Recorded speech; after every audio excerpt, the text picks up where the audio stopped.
It's great to be able to sit up here and host the panel. Hope you all had a wonderful lunch and had your ice creams, as Luke suggested, on the TransUnion stand. Fascinating topic, and something that I'm really passionate around is the vulnerability lifecycle. TransUnion has made a big investment in the last year around identifying vulnerability, looking at the data that we've got and solutions we've got to be able to support those. And hopefully we'll tease out today what that life cycle looks like, how clients can utilize that. We're going to explore the sharing of data, the pitfalls of sharing of vulnerability data as well. We've got an expert, Steve, co-authored the 10 principles of sharing, which will be fascinating to explore as well. And also looking at how do we identify vulnerability and who decides who is vulnerable as well. So if I can start with asking each of the panel just to take a minute to introduce themselves and roles. Dave? Yeah, so I'm head of sort of non-financial risk at Canada Life. I've only been there a couple of months actually. Prior to that, I was 4.5 years at Virgin Money. Last 12 months of that implementing consumer duty within the bank. I've been in financial services now for about, I think it's about 36, 37 years. Worked 24 years at Nationwide, 6 years at Lending Standards Board, and spend a lot of time now on sort of vulnerability and consumer duty. Great. Steve? So I wish I was the chair of Energy UK, because I'd probably be better remunerated. But I'm chair of Energy UK's Vulnerability Commitment, which is a voluntary industry code designed to drive continuous improvement in services offered to customers in vulnerable circumstances. And there are now 13 energy suppliers participating in that who collectively account for well over 90% of all households served in Britain, I'm pleased to say. When I'm not doing that, I'm very involved in, as Dennis said, in driving forward data sharing between the energy and the water industries, a piece of work that's been going on since 2017, and we'll talk a bit more about that. And I hold various other vulnerability-related roles in my portfolio. So, but that's for the last 10 years I've been specialising in energy and water vulnerability. Fantastic, thank you. George? Cheers. So I'm George, and I'm currently head of credit risk at Sky, looking after the mobile and TV loan books. And a part of that kind of role is looking after the in-life performance of customers and assessing their financial vulnerability. Prior to that, I've been at Moss, which is a fintech, which was specializing in spend management software for SMEs and underwriting credit cards. And then previous to that, I was in financial services, working at EY in the credit risk advisory teams in both Barclays and SMBC. Thank you. And it's strange to come across another Dennis. Dying breed. Good afternoon, I'm Dennis Sanford-Casey. I'm Head of Data and Collection Strategy for Equifax. My role is working with clients such as yourselves to understand your processes and look at everything from pre-arrears, early stage, late stage strategy, contact, litigation, and then actually being able to take the data and make it useful. That's kind of what I focus on. So from a vulnerability perspective, it's about being able to take data to help you guys understand what's going on with your customers, are they starting to show signs of vulnerability, and then use that to drive other actions to try and engage them and support them. Thank you. One thing I would say is this session is as much yours as it is ours, so make sure you're using Slido. Would really encourage, if you see questions on there that have been posed, to like those, because I'm very much going to rely on that, make sure that your questions is answered. But to kick off, Dave, if I can start with you. Luke mentioned in an introduction around vulnerability becoming more prevalent in the market. There's been a huge shift from regulators to try and kind of, not necessarily enforce, but do the right thing with the customer around vulnerability. How has your role evolved with the rise of vulnerability? Yeah, well, it has. I've kind of been involved in the vulnerability debate now probably for a best part of 10 years. Quite heavily involved when I was Lending Standards Board as we evolved that. Seen quite a sea change. Clearly, when the vulnerability guidance came out in 21, that sort of set it on another level with the FCA. But for me, the big game change has been consumer duty. Mm-hmm. So certainly as we went through implementing consumer duty, certainly at Virgin Money, and similarly I'm finding out now at Canada Life as well, same challenges. And I think through the sort of consumer duty outcomes, so when you look at whether you're looking at consumer understanding, support, or products and services in particular, those three, we've had to think long and hard because the vulnerability cohort is front and center of the thinking behind the sort of the way we've developed our, and that kicks into everything. So it kicks into your data, your metrics, your MI, all that sort of stuff that you need to think about, how you obtain the feedback from customers, how you really understand the customers into your training programs, etc. So I would say it's accentuated, and I think what consumer duty will do with the regulator is it will give them a specific lens through which to pursue firms and how they're actually performing around the treatment of vulnerable customers. You talked about training there. I think that's an interesting point. So obviously, as more and more vulnerability data is being used in decisions you're making, the training that you're doing, are you re-engineering those good outcomes that you're seeing from customers and retraining models and decisions all the time based on that training? Yeah, so I've encouraged, and certainly encouraged at my last place and at this place, is really just to look at sort of external help as well. So sort of drawing on some of the very good external sources. I'm talking about places like, Money Advice Trust, for example, which do, and Chris Fitch, who's a sort of industry lead. I think Chris has been at this conference. And really just to look at how we can leverage what they're seeing in the industry and how you can factor that into your training. The one thing I would say is I don't think it's a one-size-fits-all. So whatever fits for one organisation may not fit for another, how you structure yourself, etc. But training, I think, is, if you're looking for efficiencies in here, then getting the training right, I think, is important. Yeah, okay, excellent, thank you. George, if I can ask the same question to you, how's vulnerability changed your role? Yeah, it's massive now. So like every time we think of the customers, how can we ensure a good outcome for them? And I think that is your kind of first thought. Instead of, can you maximize profit or something else? I think that's the lens we look at. And just in terms of that customer journey, and once you do identify that a customer is vulnerable, what are the options for them? How do you communicate with them? Training as well. So in-house, your teams need to be able to have them conversations. You can't advise customers. You just need to almost help them to find the right option themselves. Using third parties to have some of them discussions. But also, what training do customers need? How can we educate them to be more financially resilient and understand what risk they're taking on when they're taking out loans? So there's that whole piece as well that we're trying to get across. So where do you see vulnerability starting in terms of this life cycle that we're talking about today? Is there an actual start point? Is it a continuous program? Well, I think it's continuous. So the first element is when you're onboarding a customer, you're doing your affordability assessment. So you get an idea then. But I think once they're onboarded and they're part of your portfolio and your business, you can't just leave them. It's a constant monthly kind of model, looking at the data, seeing what's moving and trying to kind of constantly iterate on that to try and identify what the pockets are and how you can tailor your kind of paths for each customer. Okay. And Dennis, so coming to you around the CRAs and the setup of data and availability to support these guys in the decisions that they're making in there, are there early warning signs? What are the typical kind of data assets that are available to these guys to make those decisions? Yeah, absolutely, there are. So sort of the point you were just raising there, George, around identifying, monitoring, tracking, checking customers. Obviously, you'll take them on at acquisition stage, early in the life cycle. And then, keeping an eye on them, using bureau data is certainly focusing on the financial side.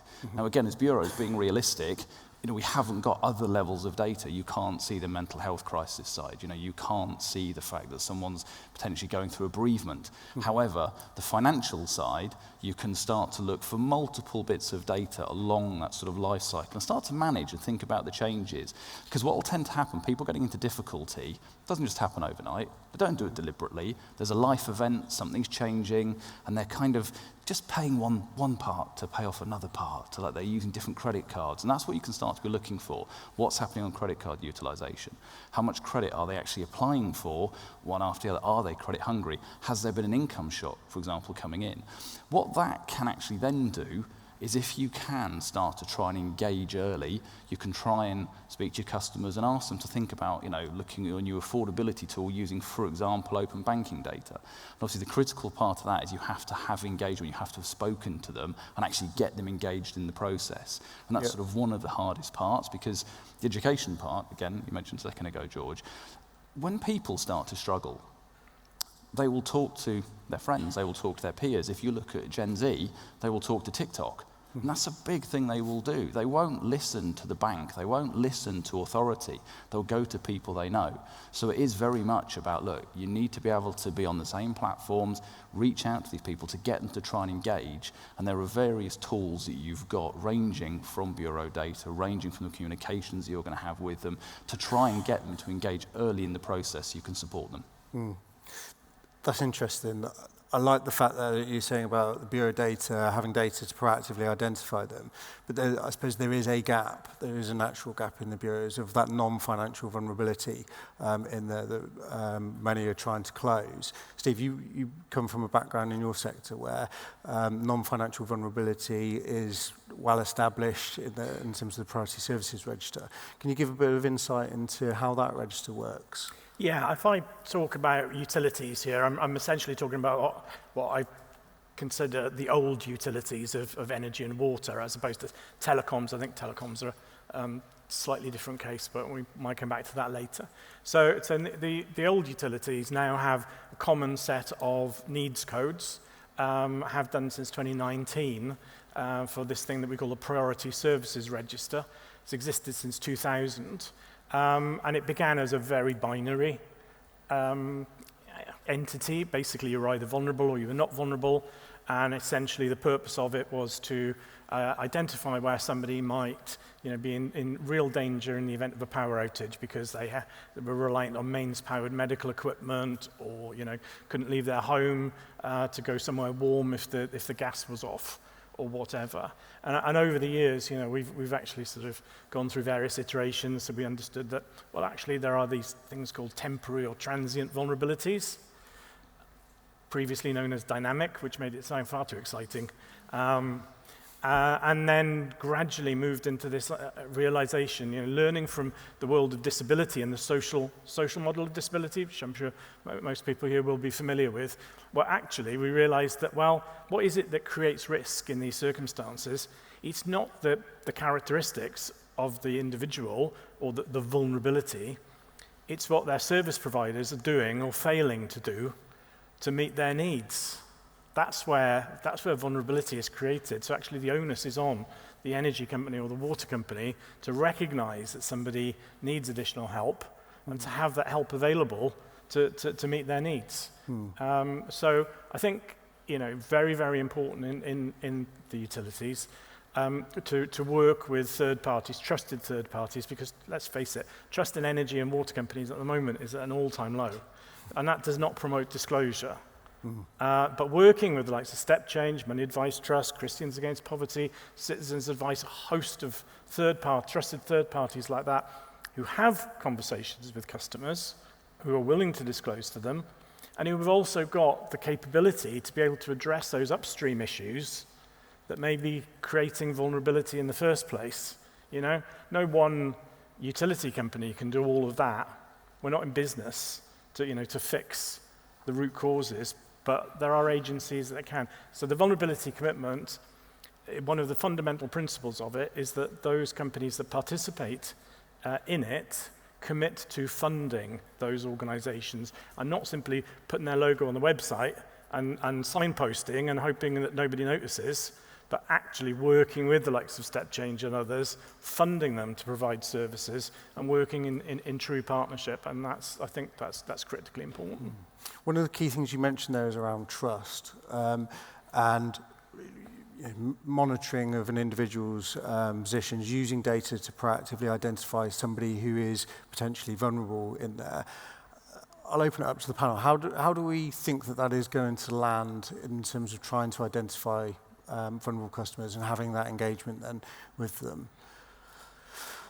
Anybody want to take that? I think for us, like in customer conversations, by reaching out, some customers just bury their heads and then they're quite scared to call you or kind of discuss their problems. So it does actually build trust, and it builds long-term kind of customer loyalty, reduces churn. So there's actually a lot of business benefits to kind of reaching out and being proactive about this, which you might not think straight away, but I think that trust is actually, in most cases, they kind of say, thank you for the call. I'm okay now, or maybe, I don't know, my car broke down last week and I've had this massive payment and I need a payment holiday or something. So if you do proactively and kind of engage early, like Dennis was saying, you can kind of nip it in the bud, and I think it does build trust and loyalty with your brand. Yeah. I love UK Finance's Reach Out campaign. I think it's amazing. I love to see an industry-level campaign like that. I think as we move towards this new universal PSR, which the government announced shortly before the election was called, there is real opportunity for even the kind of public information campaign that we saw in the past around, seatbelts and things like that, to actually promote disclosure. Because there seemed, in many cases, to be this kind of sort of atavistic memory of a time when our grandparents, had to hide behind the sofa if they didn't have the rent money because they were going to be evicted. Water companies don't disconnect ever for non-payment or any other reason. Most energy companies hardly ever disconnect anybody, and it's usually only for theft.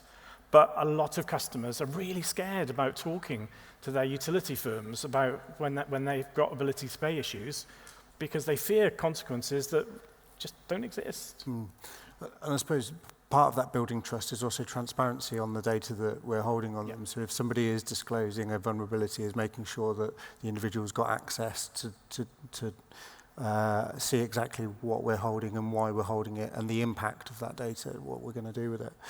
I think particularly the benefit side of disclosing, how they can be supported. I think the interesting part you've kind of touched on there, there's also, for a lot of people getting into financial distress, having problems, going through a bereavement, they don't always want to recognise that they have a problem or that they perceive themselves as vulnerable. If you've lost your job, you're just trying to live your life. You're just trying to get through. So you think, a few months, I'll be fine, I'll get a job. So someone's not using the right tone, the right language to engage you, it can almost cause offence. And that's not because people are too scared or worried necessarily. It's almost, I don't want to. If you've got children, you want to keep, you want to shield your children from any issues that you've got, any challenges. So actually, sort of one of the key areas for companies to be looking at is particularly the tone. What are you saying? If you can see in your data someone is potentially starting to struggle or they've potentially seen a drop in their income, go in with a different tone. Try different messaging. Just offering support. Hey, we've got an interesting affordability tool. Why don't you have a look at it? I think in one of the previous sessions, Nick Larkin referred to it as gaming. And it's true. You are kind of gamifying the system. Because another thing you tend to see as well is when everything's all right, companies don't really want to, or potentially engage their customers. They monitor for risk, they're tracking scores and characteristics, but if you take out a loan and you keep paying it every month, you probably won't ever engage that company particularly. Yeah. But actually, things could be changing in your life. So you get into a position, you go, it's not just about the financial side, there is almost to reach out, understand your customers. What's changed? Have you had children? Have you bought a new car? Have you moved house? What's different? Because people, if you're building up small elements and you're toning it correctly, people will respond. And then if they've been responding and engaging and talking to you, the trust is a bit more there. So then if they're starting to struggle, when you do then send out, look, do you want a bit of help? And you word it correctly, they're more likely to engage. Yeah, and building up the loyalty that George was talking about. I think the trust, that trust question is actually quite an important one. I mean, one of the angles that I've looked at in the last sort of 12 months of both organisations I've worked for is around culture. And actually, in this space, particularly where you're looking to build trust with your customers, the customers need to have that belief that you've got their best interests at heart. And it's interesting if you start drilling down into your organisation around the culture of the organisation, and I don't mean the fluffy stuff, I mean the actual tangible stuff around customer culture.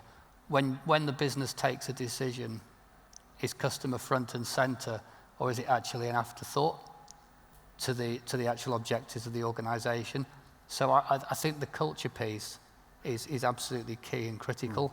And you can do so many things around, I mean, some of the interesting things that we've done around customer culture is literally in meetings, like listening to a customer call and listening to how, and you see some exceptional, absolutely exceptional customer calls where the person at the company's actually dealt with a situation, a very complex situation, really, really well. And it's how you actually foster that and permeate that through your organisation.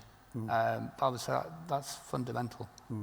One last question for you, Dave, before we go to Slido. You mentioned around the kind of putting the customer first in the decisions that you're making. One of the barriers that we hear in the market at times of acquiring vulnerability data is, if I see this data, I need to act on it. And is there a balance, and how do businesses balance the commercial decisions? Because we're all commercial entities. The vast majority of people here are commercial entities in it to make money. But we need to do the right thing for the individual. So how do you balance that, when to intervene versus the balance sheet? Yeah, so I think on commerciality, yeah, we all work for organisations that have, most of them have shareholders, not all of them, but most of them have shareholders. So I think this is down to how you get your business model in the most efficient and effective way. So actually, I'd flip it a little bit, as rather than seeing it, because at the end of the day, the regulation is out there, the focus is out there, and actually the organisations that really, really do this well should see, and I know there's theory, but should see the commercial upside going forward. But that means actually really doing effective and efficient training of the people in the organisation. So they can identify quickly. They identify well, therefore you're directing them into the correct sort of support treatments. As opposed to, because actually you could see organisations that are trying to do this, but actually are doing it so clumsily that actually everybody suddenly flips into a vulnerable situation. Well, actually, if you actually had the training right and you had that sort of thought process right, again, a little bit back to culture as well. If you got that right, then actually you should see some sort of commercial upside. And I think consumer duty helps firms with that as well. Yeah, especially putting the focus on understanding the impact. Understanding the impact, yeah. Yeah. Steve, we were talking before, and you said you got a really good case study around kind of efficiency. Yeah, so a couple of examples. When I was at British Gas, we looked into our power of attorney process, and I discovered that it was horribly broken. I mean, a terrible process. We were asking customers to send in original copies of their legal documentation to a PO box in Rotherham, where it was then posted off to Mumbai to be copied, and then lost. And furthermore, we'd never briefed it out properly to our frontline agents, so they were just making it up as they went along, and that generated huge numbers of complaints, loads of compensation. We saved tens of thousands of pounds in the first year. I mean, it wasn't a fortune, but it was a significant sum of money. And in the process, we drove up our NPS, and we made life a lot easier for frontline people. Another example is, I know of 2 trust funds in the water industry that make sure that when they give a grant for debt relief to a customer, they always speak to them within the first 48 hours after they've received that money, during that sort of halo period when they're really happy and grateful, and they agree a payment plan for them, so they fund their ongoing consumption of water. And the return on investment that they get from that money, as a result from money that they would otherwise have struggled to collect from those customers, is amazing. I mean, something like 4 to 1. But actually, the organisation that administers those particular trust funds have tried to get the water companies concerned to invest even more in it. And actually, although the exec teams are convinced by the numbers, they're like, there's got to be something wrong here. But it's not, actually. By investing properly and providing that support to the customers at an early stage in the process, it helps them falling into problem debts that you will never recover. Great, thank you. So we're going to go to Slido. There's an interesting one here that's got a lot of likes against it.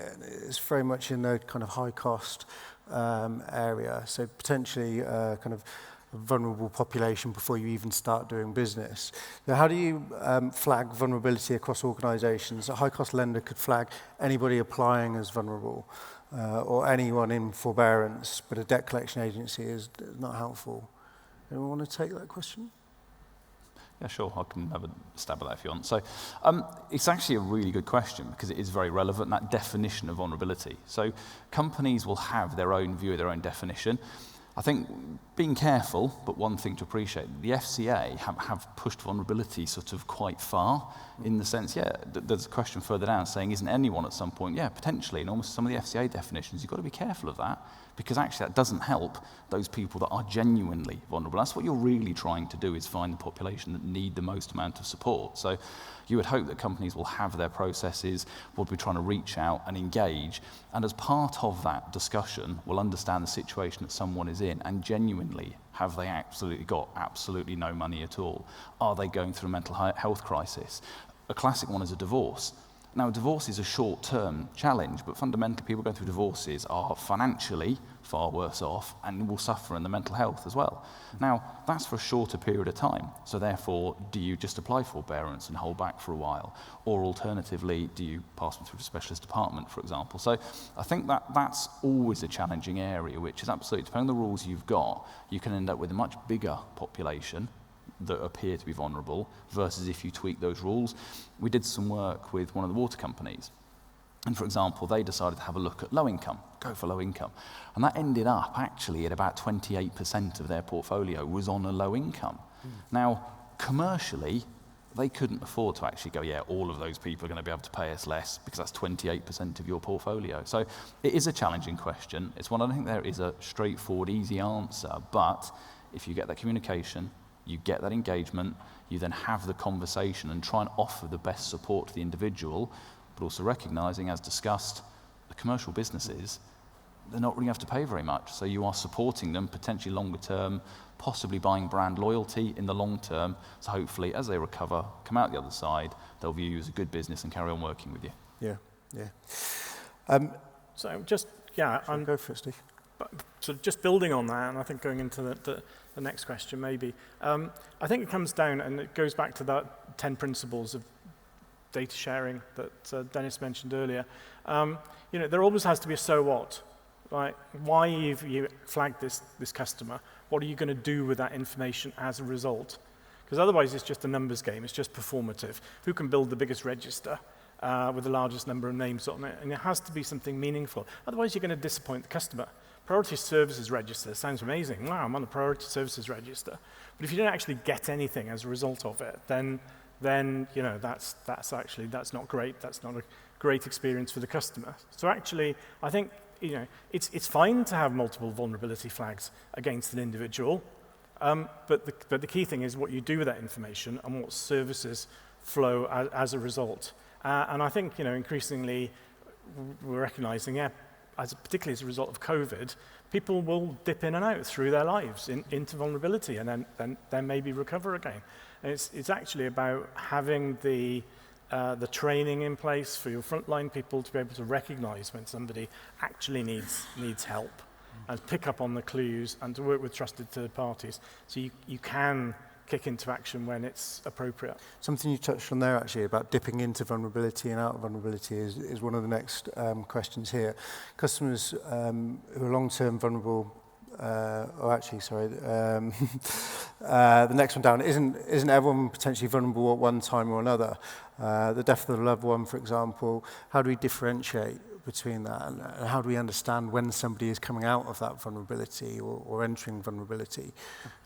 George? I think you just need to engage and speak to them, right? So I think, like Dennis is saying, some of these one-off shocks, so if you've lost a job or you're going through divorce or something like that is a temporary problem, you can maybe give them a loan-term extension or a payment holiday just to get them through that period. If they're more like on the borderline, but they can kind of manage it, but you know that this customer is consistently financially vulnerable, then there's charities or other support that you could point them to try and education, or it's a more kind of longer term process to get them out of that situation. It's not going to be resolved with a 3-month payment holiday, for example, right? You're going to have to do something a bit more longer term and maybe work with them with a lower payment plan and kind of wean them off the credit, for example, right? So you have to understand what is the driver of them dipping in the first place and kind of tailor your support accordingly. So it really comes down to that precise classification of the type of vulnerability and support they need.